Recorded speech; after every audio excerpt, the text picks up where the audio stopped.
২০ তলা ভবনের সমান উঁচু পানির ঢেউ মুহূর্তের মধ্যেই ধ্বংসস্তূপে পরিণত করতে পারে ৩টি মেগাসিটি। প্রাণ হারাতে পারে প্রায় ৪০ লাখ মানুষ। গর্বের mega project Three Gorges Dam ঘিরে এমন ভয়াবহ আশঙ্কায় এখন আতঙ্ক বাড়াচ্ছে বিশ্বজুড়ে।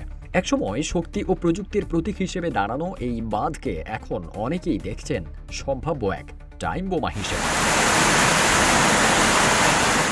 জীবন অবাক না করলে কে করবে? 28% মিল্ক ফ্যাটের অবাক করার সাথে ফ্রেশ মিল্ক পাউডার। জীবন অবাক করুক প্রতিদিন। এশিয়ার দীর্ঘতম নদী ইয়াংচির ওপর বিশ্বের বৃহত্তম বাঁধ তৈরি করে একসময় গর্বে বুক ফুলিয়েছিল চীনারা।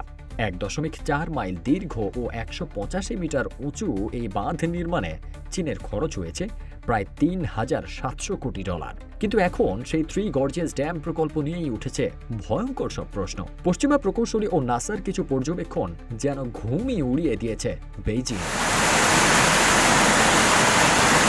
২০০৩ সালে বাঁধ চালুর পর থ্রি গর্জেস ড্যামের ভিতরে জমে থাকা কোটি কোটি টন পানির চাপ এতটাই বিশাল হয়ে ওঠে যে নাসার পর্যবেক্ষণে বলা হয় এই বিপুল জলরাশির অতিরিক্ত ওজন পৃথিবীর আহ্নিক গতিতেও প্রভাব ফেলেছে। এমনকি এর ফলে পৃথিবীর দিনের দৈর্ঘ্যও অতি ক্ষুদ্র পরিমাণে বেড়েছে বলে দাবি করা হয়, যার ফলে পৃথিবীর দিনের দৈর্ঘ্য 0.06 মাইক্রোসেকেন্ড বৃদ্ধি পেয়েছে। ২০২০ সালে স্যাটেলাইটের তোলা ছবি বিশ্লেষণ করে মার্কিন ইঞ্জিনিয়াররা দাবি করেন বিপুল পানির ধাক্কায় থ্রি গর্জেস বাঁধের মূল কাঠামোর একাংশ ধীরে ধীরে বেঁকে যাচ্ছে। যদি কোনোদিন এই বাঁধ ভেঙে যায় তবে ইয়াংজি নদী থেকে ২০ তলা অট্টালিকার সমান উঁচু পানির ঢেউ ঘন্টায় ১০০ কিলোমিটার বেগে ধেয়ে আসবে। বাঁধ ভাঙার মাত্র ৩ ঘন্টার মধ্যে চীনের ইলিং জেলা সম্পূর্ণ নদীগর্ভে বিলীন হয়ে যাবে এবং তাৎক্ষণিকভাবে প্রায় ৪০ লাখ মানুষের সলিল সমাধি ঘটবে।